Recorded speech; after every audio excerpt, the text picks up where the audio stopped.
ጻድቃንሰ ይሞቱ። በስጋ የወለደው ልጅ የለውም፣ ሕይወት የለውም፣ ትዳር የለውም፣ ልጅ የለውም። በስጋ የወለደ ግን በመንፈስ የወለዳቸው እንደናንተ አይነት የሚረዳቸው የሚያግዛቸው በጣም በርካታ ልጆች አሉት። ባለጸጋ ነው እሱ። የዘላለም ፕሮጀክት፣ የዘላለም እሳቤ፣ የዘላለም እቅድ መንፈሳዊ እቅድ ነውና ዘላለማዊ የቤተ ክርስቲያን እቅድ ነውና ይቀጥላል ብለን ተስፋ እናደርጋለን። ሰማይ ይሁቦ በፍጹም ተስፋ እንዳትቆርጡ። እሱ ከሌለ የኛ ነገር ምን ይሆናል ብላችሁ እንዳትሉ በአጽንኦት ላሳስባችሁ ነው የመጣሁት።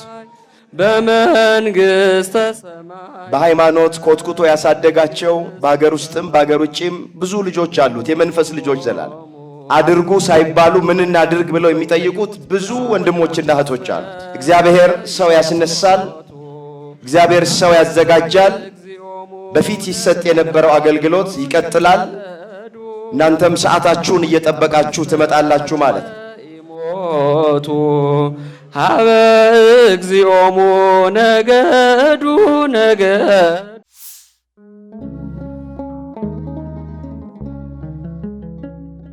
በስመ አብ ወወልድ ወመንፈስ ቅዱስ አሐዱ አምላክ አሜን።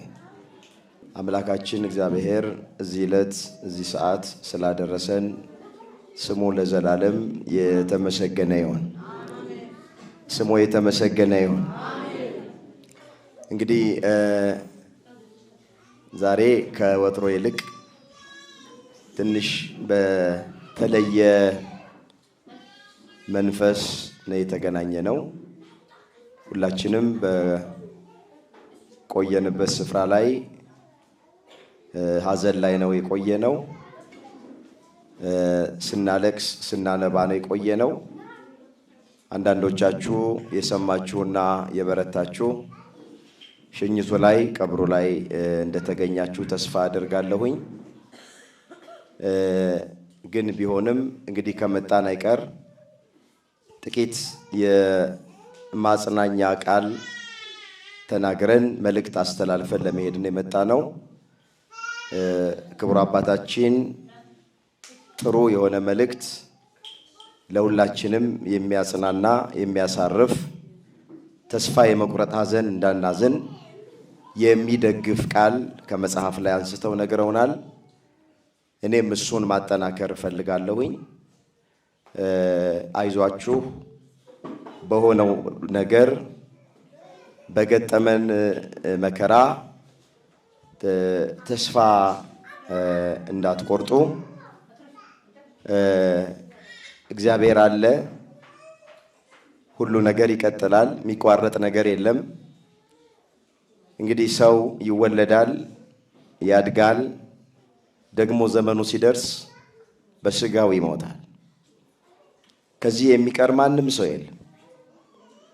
የሰው ልጅ ሁሉ ወደዚህ ምድር እንደመጣ ዘመኑ ጊዜው ሲደርስ ደግሞ ላይመለስ ወደ ፈጣሪው ወደ አምላኩ ወደ እግዚአብሔር ይሄዳል። እንግዲህ መምህራችንም በዚሁ መልክ ወደ ተሻለው ስፍራ ገፋኸኝ ገፋሽኝ ወደ ሌለበት፣ ረሃብ ጥም ወደ ሌለበት፣ ክፉ ወደማይሰማበት፣ ክፉ ወደማይታይበት ወደ አባቱ እቅፍ ወደ እግዚአብሔር እቅፍ ወደ ተሻለ ቦታ ሄዷል። የቀረብን እኛ ነን፣ የጎደለብን እኛ ነን። ቤተ ክርስቲያን ናት የጎደለባት። ያው ታውቃላችሁ፣ እሱ የድሆች አባት ነው። የተራቡትን የሚያበላ ነው፣ የተጠሙትን የሚያጠጣ ነው። ከችግረኞች ጋር ነው አብሮ የሚያሳልፈው። አሁን በመካከላችን ቢኖርና በፊት የሚያሰማን ድምፁን ቢያሰማን ደስ ይለን ነበር። አብሮን ጸሎት ቢያደርግ አብሮን ከኛ ጋር ቢያሳልፍ በሰውኛው ደስ ይለን ነበር።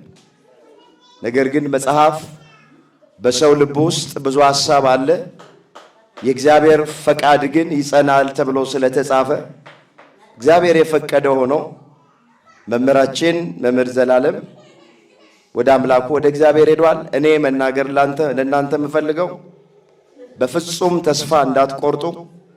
እሱ ከሌለ የኛ ነገር ምን ይሆናል ብላችሁ እንዳትሉ በአጽንኦት ላሳስባችሁ ነው የመጣሁት። መጽሐፍ ቅዱስ ወላጆች እንደሌላቸው ልጆች አልተዋችሁም ነው የሚለው። እግዚአብሔር ወላጆች እንደሌላቸው ልጆች አይተወን።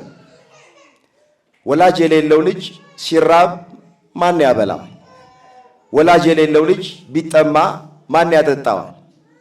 አዎ መምህር ዘላለም የዚህ ሁሉ ወላጅ ነበር። በስጋ የወለደው ልጅ የለውም፣ ሕይወት የለውም፣ ትዳር የለውም፣ ልጅ የለውም። በስጋ የወለደው ግን በመንፈስ የወለዳቸው እንደናንተ አይነት የሚረዳቸው የሚያግዛቸው በጣም በርካታ ልጆች አሉት። ባለጸጋ ነው እሱ። እናንተ ከብዙዎቹ መካከል ጥቂቶቹ ናችሁ።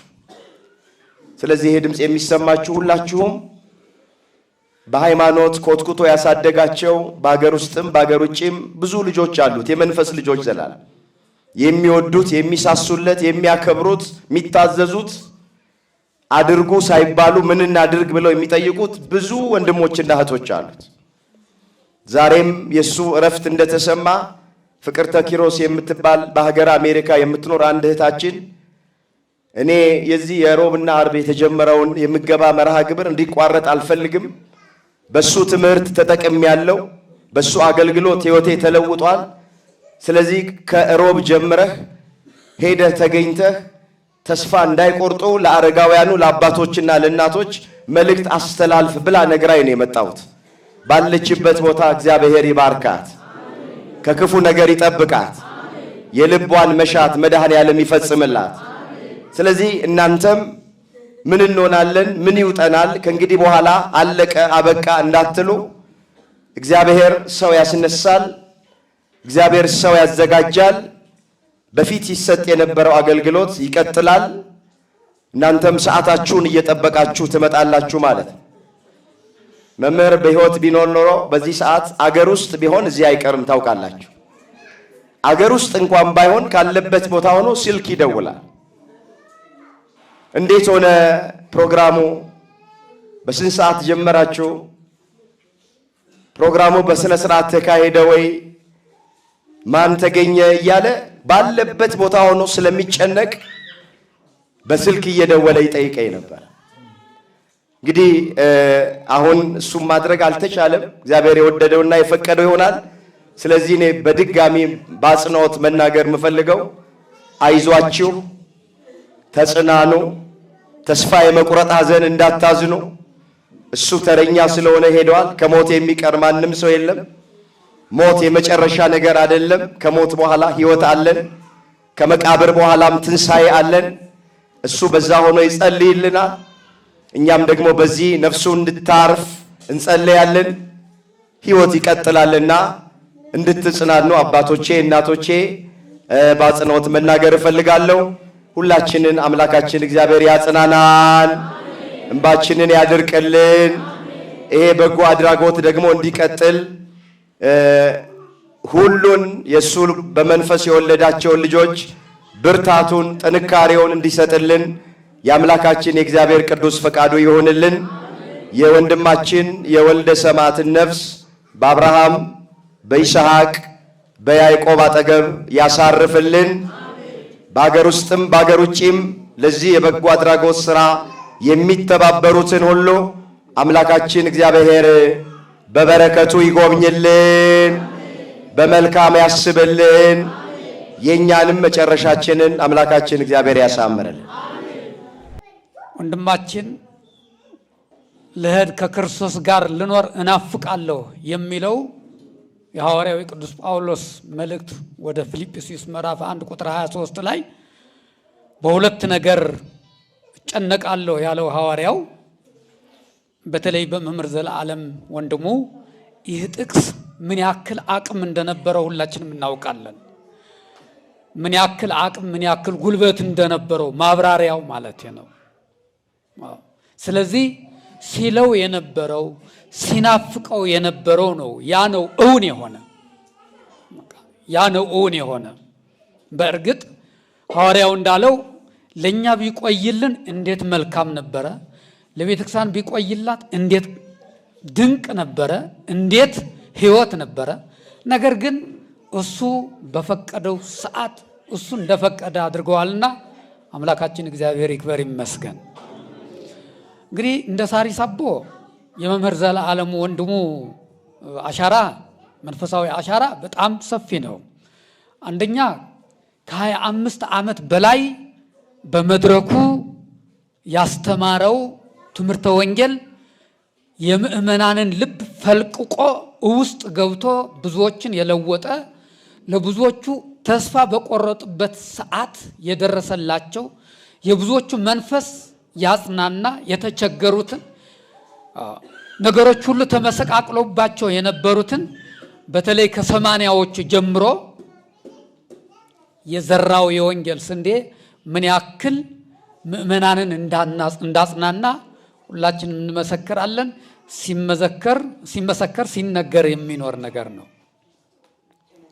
አንዱ ይሄ ነው። ሁለተኛ በተለይ ከዚህ ከቅርብ ጊዜ ወዲህ ቅድም እንደተባለው ከአንድ ዓመት ከመንፈቅ ወደዚህ ያለው ደግሞ ይሄኛው ፕሮጀክት ይሄ ብፁዕ ዘኢሌቡ ላዕለ ነዳይ ወምስኪን ብሎ በመድረክ ሲሰብከው የነበረውን መዝሙረ ዳዊት መዝሙር 40 ላይ ያለው ለድሃና ለድሃ ለምስኪኑ የሚራራ እግዚአብሔር አምላክ በእግዚአብሔር ዘንድ ምን ያክል ሀብት እንዳለው በቃል ሲያስተምረው የነበረው በተግባር ለማድረግ ለመፈጸም ያደረገው ይህንኑ የነዳያን ምገባ ይህንኑ ፕሮግራም እንደ ሳሪስ አቦ ይህንን በትኩረት እያየን ነዳያኑም የሱም ፕሮጀክት የሱም ፕሮግራም እንዳይሰነካከል በሰበካ ጉባኤም በአስተዳደሩም ከፍተኛ ትኩረት ተሰጥቶት ይህንኑ የነዳያን ምገባ እስከ አሁን ድረስ ያው ሲጓዝ መጥተዋል። አሁንም ቢሆን አምላካችን እግዚአብሔር ይረዳናል። የዘላለም ፕሮጀክት የዘላለም እሳቤ የዘላለም እቅድ መንፈሳዊ እቅድ ነውና ዘላለማዊ የቤተ ክርስቲያን እቅድ ነውና ይቀጥላል ብለን ተስፋ እናደርጋለን። ይህንኑም እነ መጋቤ ሐዲስ አድነው ይህንኑ አደራ ለማስቀጠል እዚሁ በመካከላችን ተገኝተዋል። አጠቃላይ ይህንኑ አስተዋጽኦ የሚያደርጉ ምእመናንም እንደዚሁ አሁንም ዛሬ ይህንን ፕሮግራም በማቀነባበር እዚህ ላይ ደርሰዋልና አምላካችን እግዚአብሔር ይህንን ሁሉ ስላደረገልን ክብርና ምስጋና ይግባው። ወንድማችን ሕያው ነው፣ ስራው ሕያው ነው። እሱም ሰርቶ ነው የሄደው። እኛም ነገ እንከተለዋለን። በቃ ምንም አዲስ ነገር የለም። ከፀሐይ በታች ምንም አዲስ ነገር የለም። ድግግሞች ነው። አባቶቻችን ቅዱሳን ነቢያት፣ ቅዱሳን ሐዋርያት ሰሩ፣ አስተማሩ፣ መከሩ፣ ዘከሩ፣ ሄዱ። ሐዋርያት መጡ እንደዛው፣ ሰማዕታት መጡ እንደዛው፣ ጻድቃን መጡ እንደዛው፣ ሊቃውንት መጡ እንደዛው ነው። የመተካካት ስራ ነው የቤተ ክርስቲያን ስራ። ስለዚህ መምህር ዘለዓለም ድሮም ለዘላለም በምድር ላይ እንዲኖር አይደለም። በእርግጥ እንድንጠግበው ያ ትምህርቱ፣ ያ አንደበቱ፣ ያ ስንት ነፍሳት የሚጠግነውን ወንጌሉ ለኛ ቢቆይልን እንዴት መልካም ነበረ። ነገር ግን ለሱ ተሽሎታልና ክርስቶስ ና እረፍ ብሎታልና አምላካችን እግዚአብሔር ስላሳረፈው ክብርና ምስጋና ይግባው። ቆየን። እንግዲህ ወደ 2 ዓመት ይሆናል እነዚህ እናንተ ነዳያን እየመገበ በዚሁ በምግባረ ሰናይ ደስ ስላለው በአባታችን ፈቃድ ያህል ተመግበናል።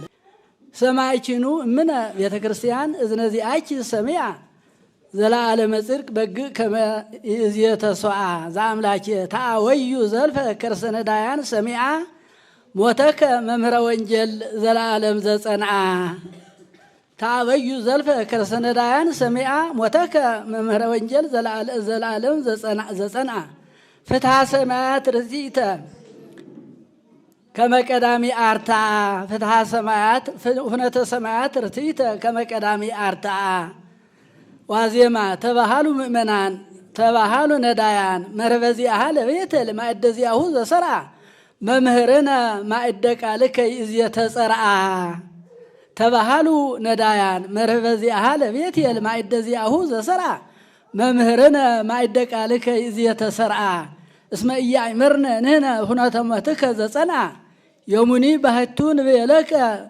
በመንፈስ ነዓ እስመ ለከ መርዓ ጽድቅ ተሰርዓ እስመ ለከ መርዓ ጽድቅ ተሰርዓ